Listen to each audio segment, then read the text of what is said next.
Cool. Yeah. So we're happy? Good. Great. Where do you want me to look? Mate, we'll just talk. Imagine they're not there. Imagine no one's here. Cool. But mate, thank you for joining me on Headstrong. How are you doing? Hey, thanks for having me. Appreciate it. All good, Yes, man. How are you? Mate, very well, thank you. Now, I know that this was very last minute. And I know that you've come straight from training. Hugely appreciate it. But as we were just saying, there's no rest for the wicked. There is no rest day. No, there ain't. I mean, if you're trying to achieve something, as you know, you do multiple things. You're multifaceted. You've always got to be doing something. The level up continues. Yeah, for sure. I mean, you're not strictly in camp at the moment, are you? No. But I think you're really well suited for actually Headstrong as a platform because of kind of your own journey through boxing, from growing up in Jamaica, and then kind of where you are at this moment as a professional boxer. I think it's actually kind of aligned really quite well. Yeah, I think so. Through life you have loads of ups and downs, and throughout those ups and downs, you just got to keep marching on with obviously the support of people around you. We're here today. Mate, absolutely. Now, the first thing that we need to touch on is what's happening in the next 2 weeks, is the Olympics. I mean, every 4 years, it's crazy. But well, at least you're not a sprinter where you rely on like 10 seconds of your life.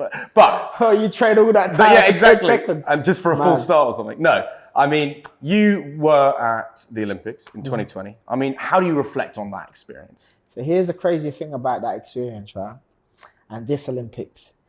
It's actually a 3-year cycle because the Olympics was in 2021. Yeah, for sure. Cool. So those people who have never been to an Olympics, for example, the boxers on Team GB, shout out to them. They've only had 3 years to prepare rather than the 4 years. So that mentally might be challenging, So yeah, I'm looking forward to it, man. The Olympics is crazy. It's like one of my favorite things. And what do you think my favorite part of the Olympics is? Mate, that's such a good question. My favorite sport in the Olympics. The football. No. The boxing.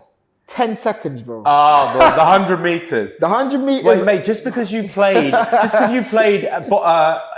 or PS3 with Usain Bolt doesn't mean it's your favorite sport, man. No, but it's just like the 100 meters, yeah. And the 4x100. Yeah. It's that I'm impressed by. Listen, it's the most intense 10 seconds or 38 seconds of...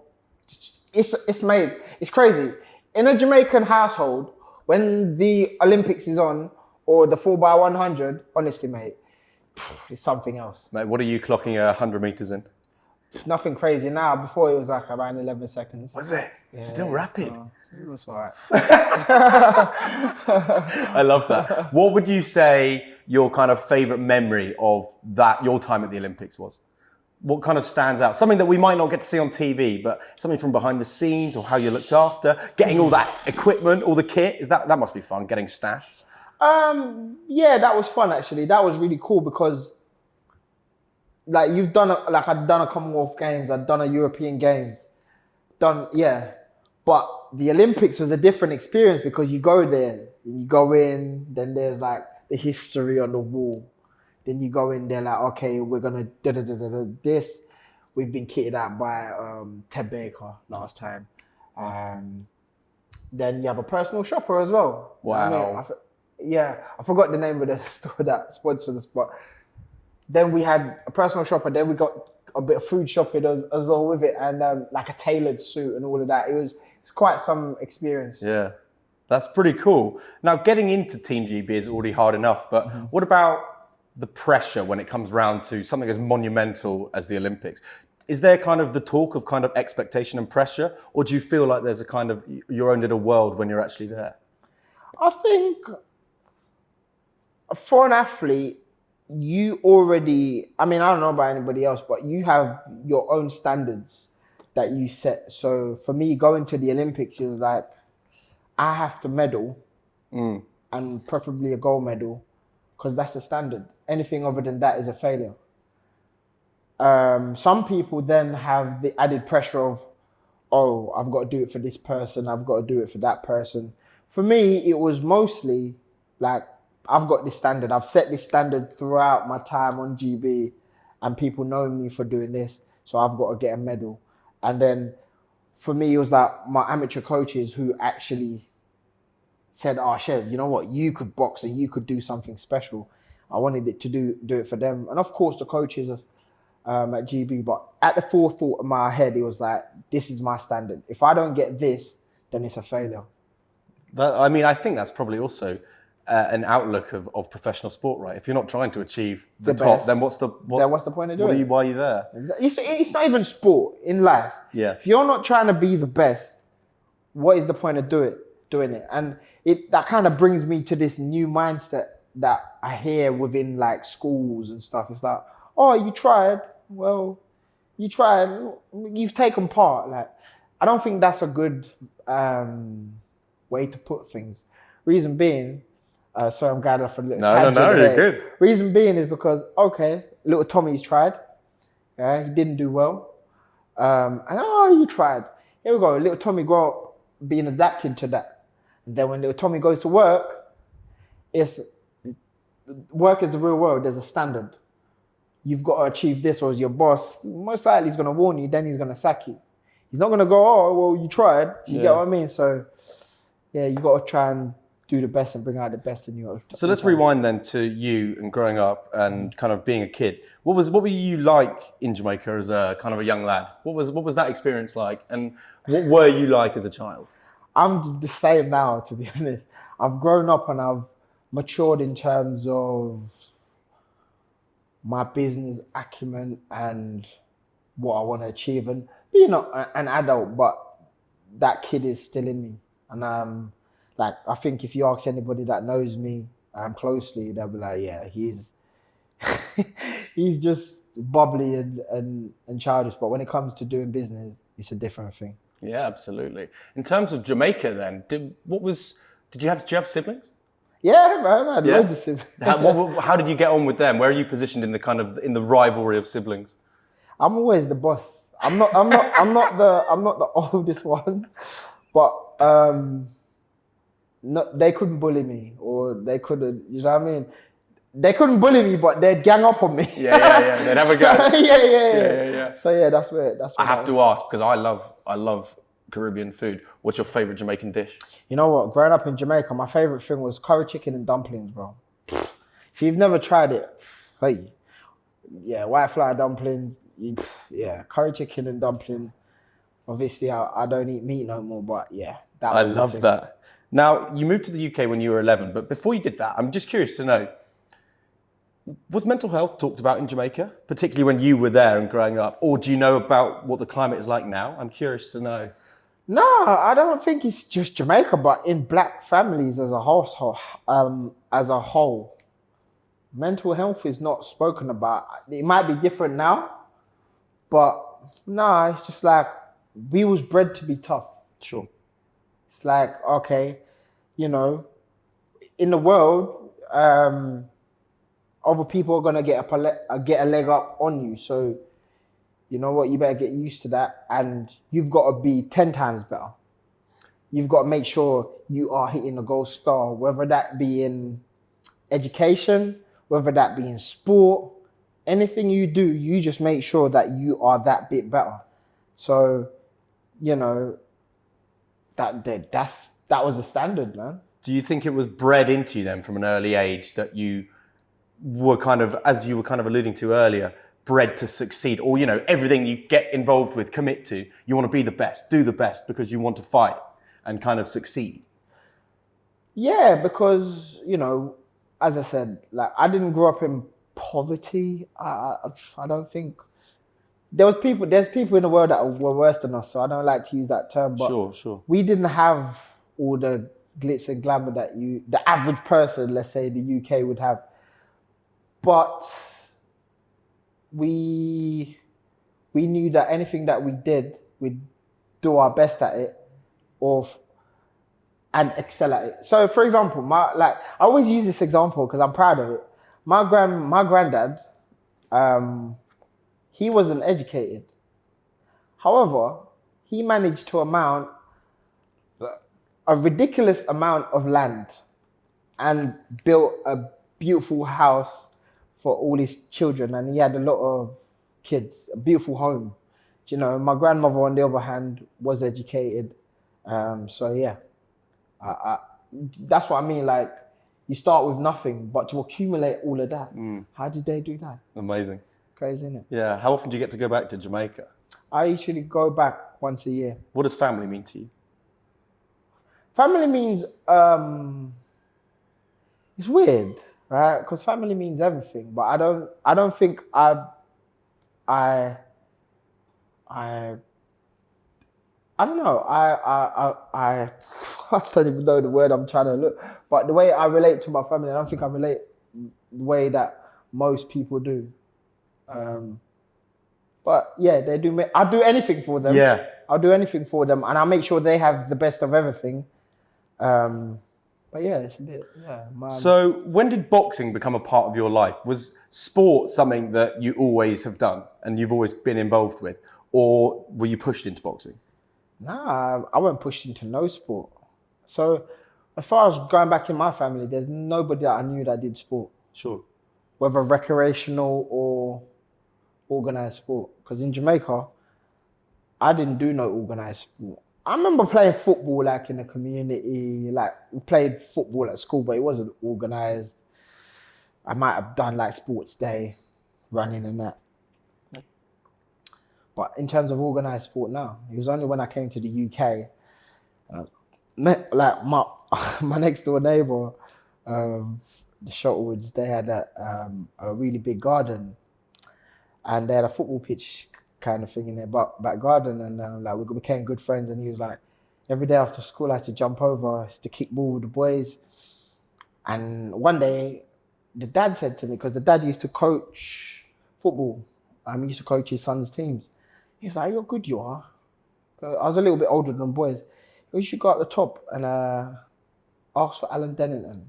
So on the Saturday, I kind of walked up the top. I took like the shortcut, which was through the woods. So I popped out of the woods now. I see bare people on the field, like different age groups. So I just said, "Oh, I'm looking for Alan. Anybody know where Alan is?" And he goes, "Oh yeah, that's Alan there." I turned up right at the right place. He goes, "Oh, you ever played football?" He goes, "You know I play football?" I said, "Not really." I said, "Phil sent me up." He goes, "Okay, stand over there." And then the just went from there. Love that. Yeah. And what about in terms of kind of boxing then, compared to that team sport environment? Because ultimately, as an individual sport, boxing is on your own, but there's such a big team behind it all, right? Yeah. So how does that compare? What does that look like for you? It's kind of crazy, right? Because like to this day, football is my favorite sport. So I developed in football, and I learned to hold my own. I say that.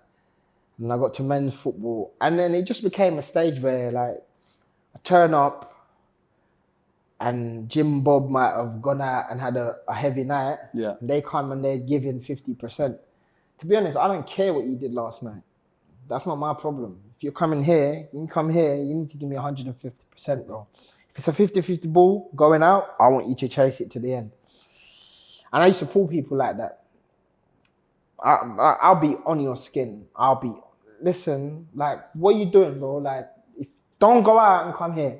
That's my attitude. So kind of got fed up with it. And then I kind of went to, no, it was a summer. I remember summer. And I tricked my friend to go to the boxing gym. Because all of them was in like, oh, let's go and get big and get headed. Yeah. And in my head, like the Jamaican in me is just like, why would I want to go into a gym to sit there, look at myself in the mirror, do this? To me, it made no sense. So I tricked him to go to the boxing gym. Got to the gym, we did the session. Met a coach called Jason, bubbly, like very similar to myself, just older. And I was like, I like this guy. So I left the session down. I left something, so kind of went back. He's coming out at the same time. He's like, "Oh, you left this, da da da." He goes, "You're good, you are. But you could be a world champion." In my head at the time, I was thinking, he's nuts. He's lost it. But I just loved his energy, so I went back, and it just went from there, to be honest. Really? So it was literally just a contagious energy, and also it's amazing how far, a compliment will go. Like, it's amazing because I've heard you say before as well. We're people. We love people. We want to be surrounded by people who are engaged with us, like us, and ultimately compliment us in a way. But if they can recognize talent at the same time, That goes a long way, and that motivates you, right? Yeah. So, listen, we as human beings, we all require the same thing. There's one thing that we all require, other than oxygen and all that. But there's one thing. If somebody saying, "Oh, you look good today," it's a compliment. And once you've got that makes you, I don't know, I quite like him. And then it just went from there. It doesn't mean everybody that compliments you is genuine. Yeah. It doesn't mean that, but that's what it No, you're absolutely right. When did you, kind of growing up or as an adult, first become aware of your own mental health? I think from a young age, because it's going to sound so childish, but so in Jamaica, right, when somebody passes and they're buried, you can bury them on your land. Right? So, as a child, I used to have to walk past this grave to get to my house. Right. So whenever it was night or when it was dark, me and my cousin would always run past. It sounds a bit crazy, but that's kind of an emotion that you have to be aware of. So I was like, nah, there's a ghost there for sure, bro. And if I'm running past, he's not catching me. So I suppose it's from them days there. And just growing up, man. I mean, like in Jamaica, you'd get your mom or dad, they would make sure that you are disciplined. Sure. Like if they disciplined you like that here, they would probably get in trouble. So again, that's another way. It's like, I don't like that. I don't like that. So then you're like, okay, maybe if I don't do that, then that won't happen. But yeah, from a young age, man, you like as a child, you're way more advanced about life and your emotions, even though you don't consciously know, this is my emotions. As a child, you're way more advanced than I would say like kids here at a young age. Yeah, really interesting. What about though, we've talked about it briefly, but on sport in general, and now notably boxing, how important is it actually for your mental health? Like doing something, being active, being outside, doing actual physical exercise for your mind? It's crazy. It's so important. Because it's like, I'm like a tuned race car now. It's absolutely crazy. So if I'm just chilling at home and I'm not doing nothing for the day, like I get bored and I'm like, okay. Then my mind just starts kicking me. It's like, if I could draw it as a cartoon, you'd see my head going ding, ding, ding, ding. Do you know what I mean? Let's do something. So even just going for a walk. Like I went on holiday not too long ago and like each day we'd do 20,000 steps. So I came back and I implemented that into my day. Like I train still, but I'm getting my 20,000 steps and it's made such a big difference. It's crazy. What about training of the mind specifically that you do? I'm curious to know, what do you do as kind of a professional boxer other than the physical aspect of boxing? So you're in the gym, you're training, you're sparring, doing all that stuff. But what do you do to help train the mind? As an athlete, for me, it goes back to that. It goes back to the physical. Sure. So they go hand in hand for you. Yeah. I mean, just like you, doing your research, coming here today, knowing about Chev, it's like, I'm a bit more confident in what I'm going to ask him. Because if he was just like, I'm interviewing a boxer. So how did you get into boxing? You don't know what's going to come. Whereas you've done a bit of research, so you know what's going to come. And it's like, as an athlete, you prepare, you train. Kobe said it. Michael Jordan said it. It's, you see me did a game-winning shot? Well, in training, I've done that all the time. You're just seeing it today. You know, I prepared for those. You know what I mean? Yeah, for sure. So mentally, it goes hand in hand that you practice preparing for those moments.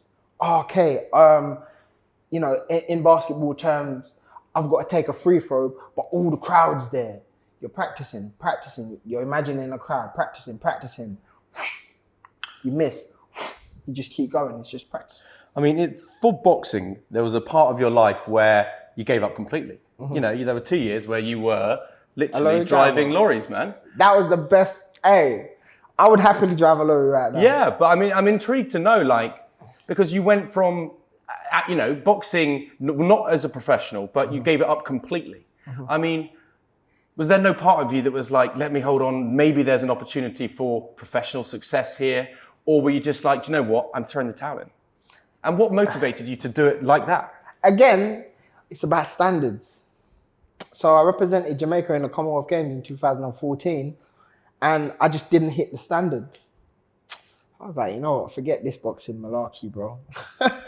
Well, it wasn't like that, to be fair. It was like, I didn't hit the standard that I expected from myself.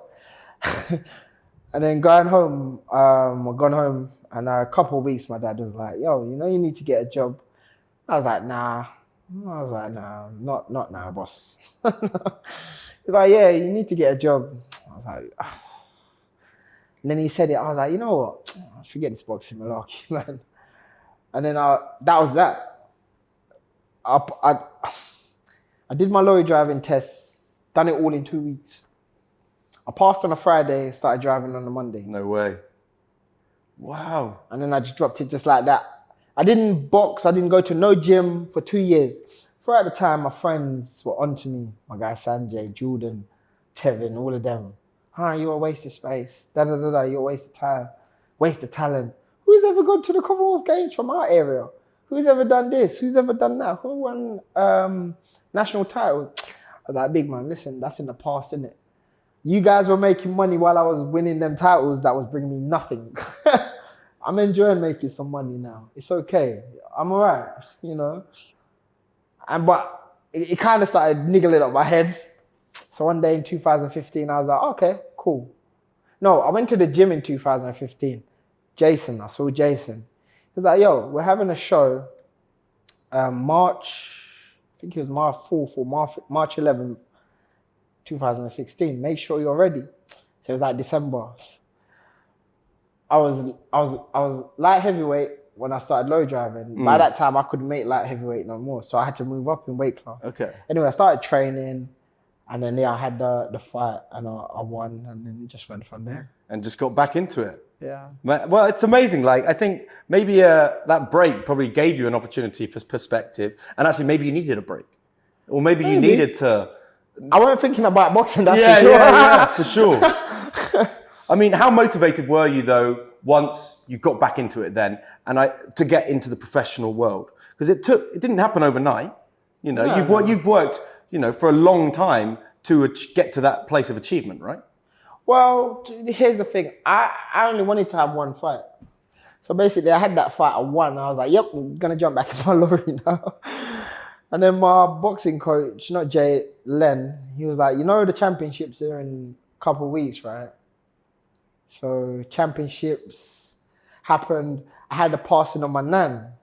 So it was like, I had to enter the championships, but I had to go to Jamaica for the funeral.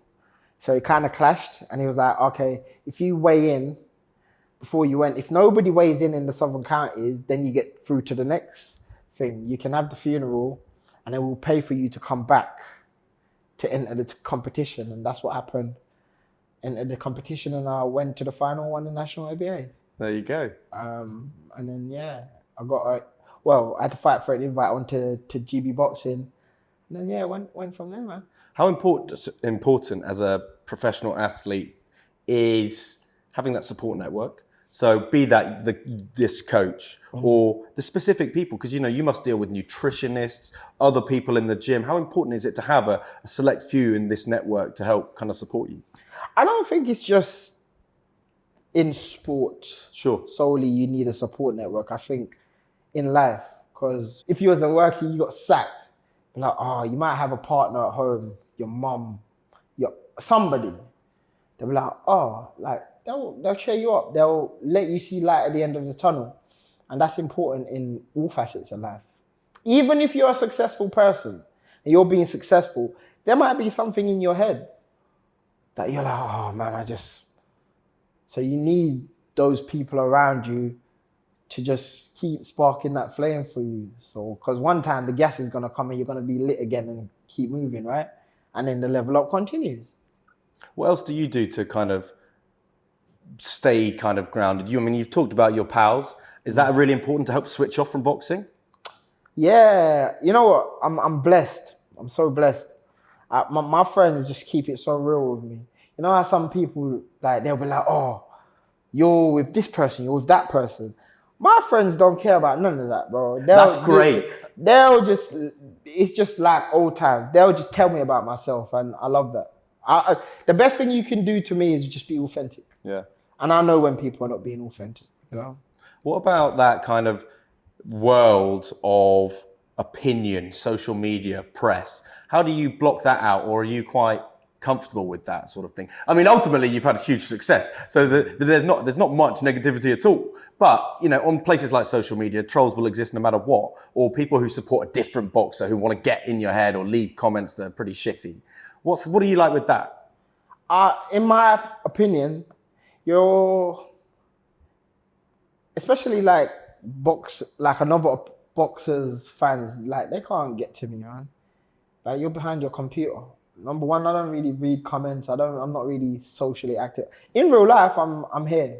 Like in person, I'm great. I don't really do the social. Like I'll do my social media bits, but I'm not here reading comments. Like comments don't put money in my pocket. Respectfully. Yeah. Do you know what I mean? Like, I mean, yours, you're different in it, but there's always going to be negativity, right? Regardless of what you do. You could dress today. You could pull up in a Lamborghini, looking fly, nice, da-da-da-da. But somebody's going to have a problem with that. On the other hand, you could pull up looking like a tramp, respectfully. Somebody's still going to have an opinion on that. It doesn't matter what you do. Everyone's got one. Everyone's got an opinion. So you've just got to be like, okay, this is what I believe. This is what I find true to myself. You have 4 or 5 people that keeps it real with you, pull you in when you're doing the wrong thing, and that's the way to go, man. It's always I always say as well, just control the controllables, you know. And if that's going to be something that weighs on your mind, eliminate it. Don't look at it. I mean, again, I know it's easier said than done, especially if you're on your phone. It's accessible like now, but if you can't do it, then delete it or get rid of it. Another one is like, if you ain't got my number, your opinion don't count to me because you can't call me. Yeah. You can't, you know what I mean? Like, as I said, socials is just socials, man. I post and I'm gone.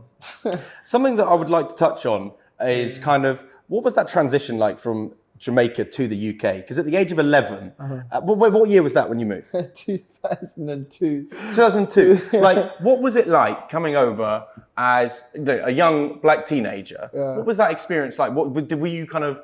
Did you have any apprehension? Were you excited? What were those emotions? And notably, I'm interested to talk about race, particularly in kind of the early 2000s. Yeah, and what that looked like compared to now. You know what's mad, right? I wish I had my friend here to explain it, but it was kind of mad because we moved to Peckham, then we moved to Kent. I was the first black kid in my school. Really? But I was loved. It was mad. Like, and then I did 1 year in secondary school, in primary school, and then I went to secondary school. But I passed to go grammar school, right? Mad story.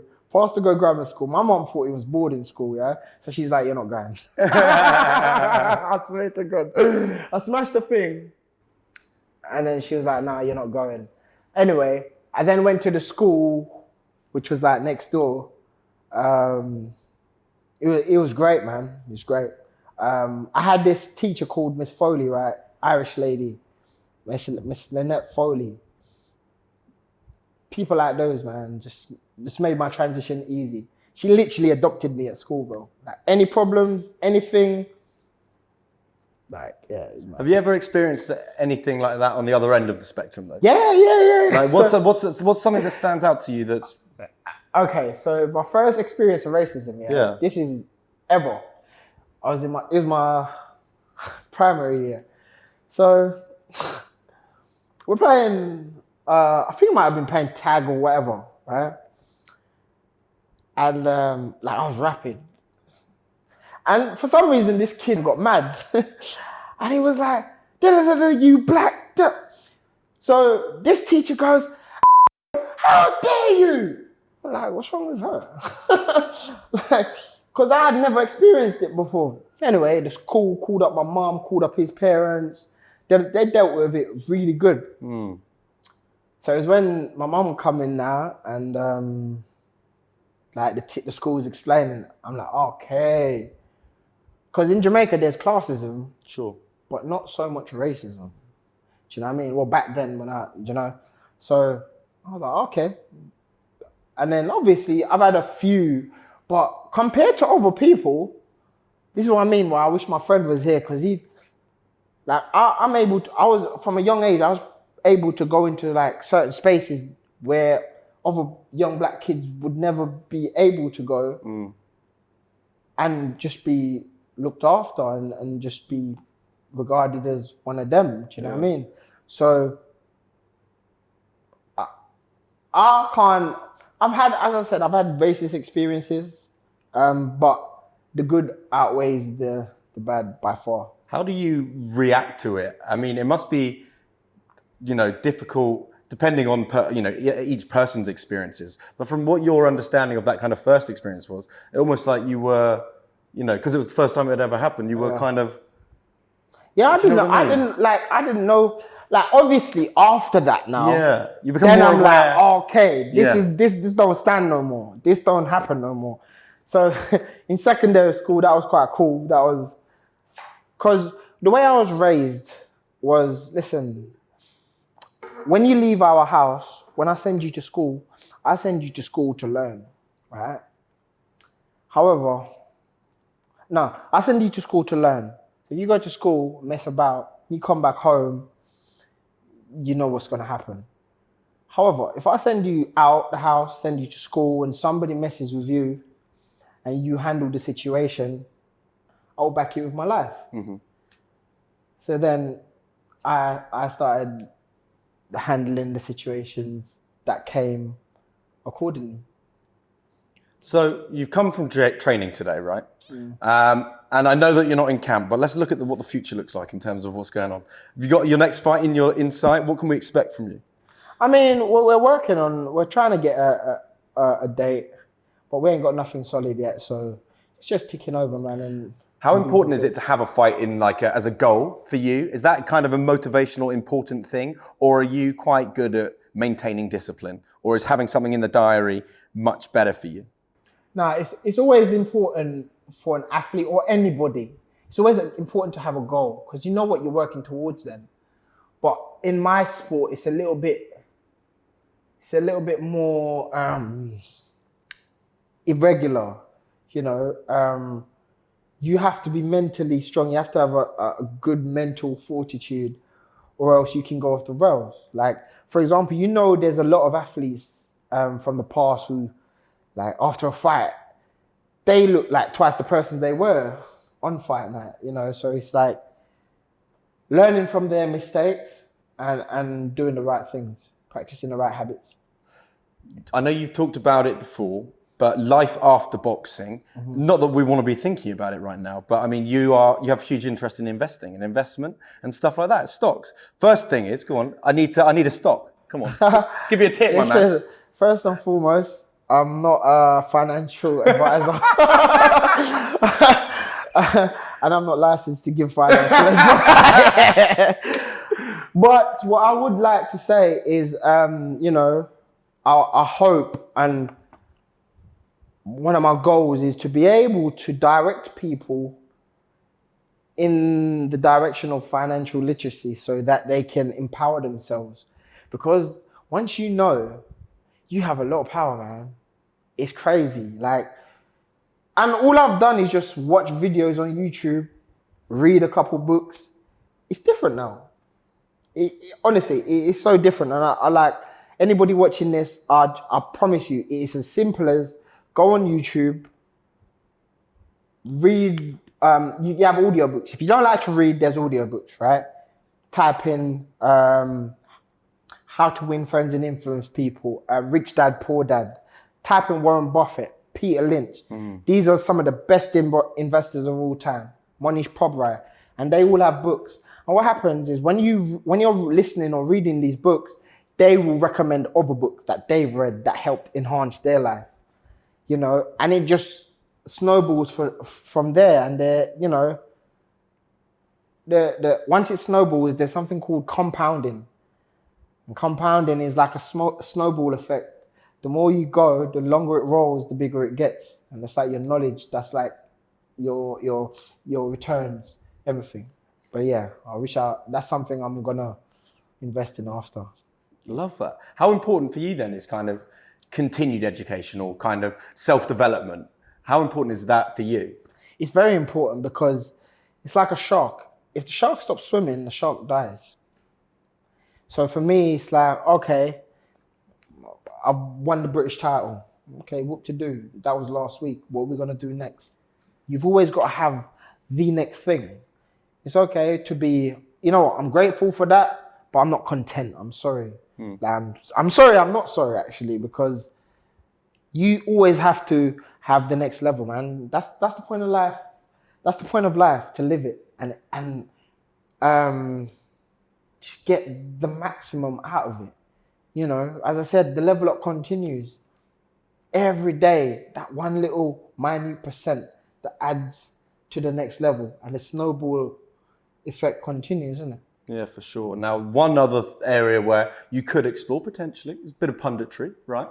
Something though, as a British boxing fan myself, and just because I have to ask the question: if AJ did fight Tyson Fury, who are you backing? I'm Big Josh. Are you? Yeah, man. There you go. Right, I ask this question to everybody that comes onto Headstrong. What does the word headstrong mean to you? Again, it aligns with fortitude. It means it doesn't necessarily mean but I have a direction, I have a purpose. And I might get like a little knockdown, but the goal is there. I might have to go that way, I might have to go that way, I might have to go down. It's like an ant. An ant will do anything to get to where it needs to be. And that's what it means to me. Nice, man. You'll go over it, under it, around it. Whatever you have to do to hit that goal, fortitude, man. Fortitude to just keep going. Nice. Hey, thank you so much for coming in. I really appreciate it. Really enjoyed it. Thank you. And I wish you all the best.